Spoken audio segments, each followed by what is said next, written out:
Let's move on to Trevor Larnach. He's the next guy out the hat, projected to make $4.7 million, 2 more years of team control here, a free agent in 2028, just to return to his numbers and some performance stuff from 2025. Trevor Larnach worth 0.2 WAR in 142 games.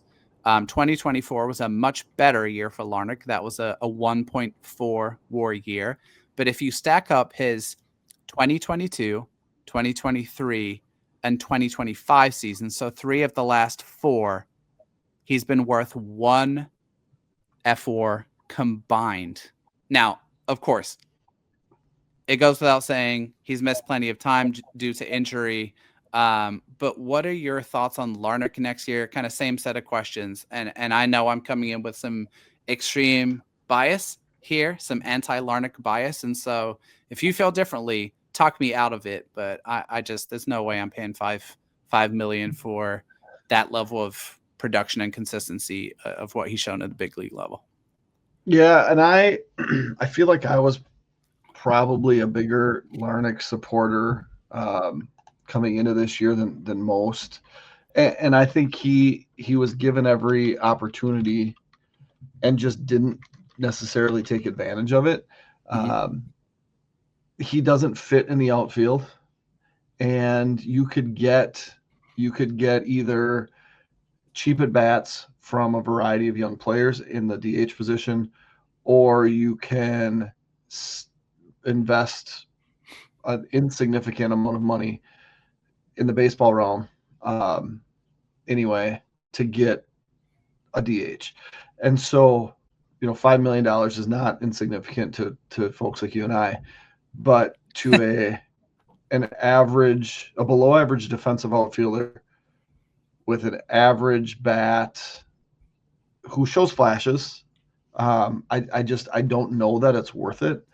And I think when you have the Emmanuel Rodriguez's of the world, the Walker Jenkins of the world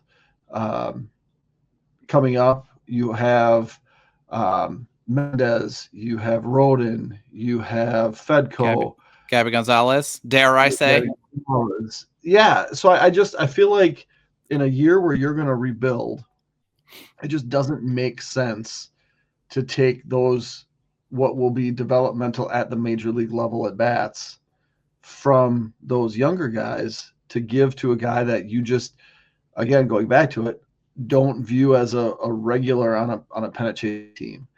And I don't think it was a failed draft pick that they, when they drafted him. I think that the ceiling was always kind of limited, and it just kind of ran its course. For everything I've heard, he's a stand-up dude, good teammate. He's just not. He doesn't fit on this baseball team. And if Max Kepler, after all he did as a Twin, which I would say was significantly better than Trevor Larnach, has a hard time getting regular at bats, hitting free agency, I don't see how Larnach fits. I mean, does he get a major league deal? That's a good question. And here's my thing. I think Larnach is a litmus test for me for how the Twins are really approaching roster building moving forwards.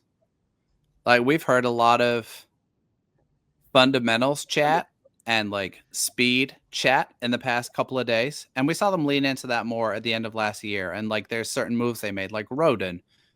Rodin is a hit over power, more defensively capable and faster version of Larnach. To me, he's the more roster suitable Trevor Larnach replacement who they already got.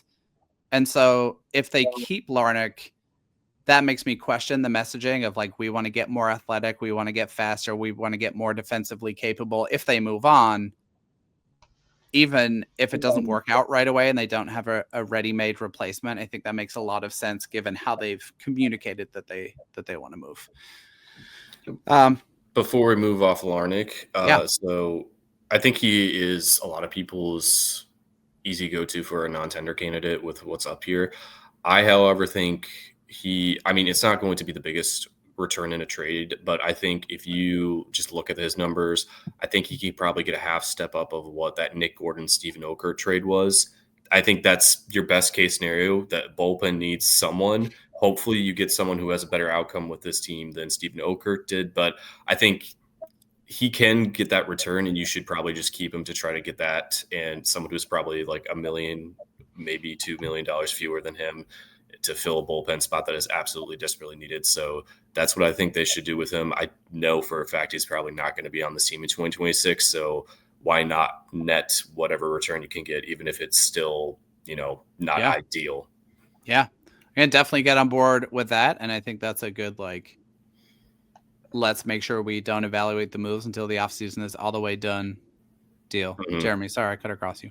Yeah. And I think the other thing too is we've seen in the past, kind of controversial, not necessarily Minnesota, but arbitration agreements are not guaranteed contracts. No. And so they pay out, they're guaranteed for so much after so long, and then for so much after like 90 days, and then so much when the season starts. Mm-hmm. But it was just the Giants and a third baseman a couple years ago, or the A's. I don't remember.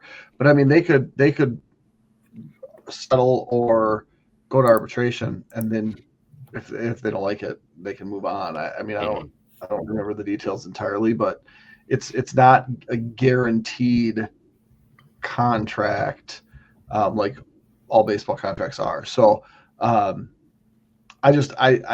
think I would disagree with the fact that they could get a Stephen Okert type player when I'm not positive that he's worth a 40-man roster spot in free agency.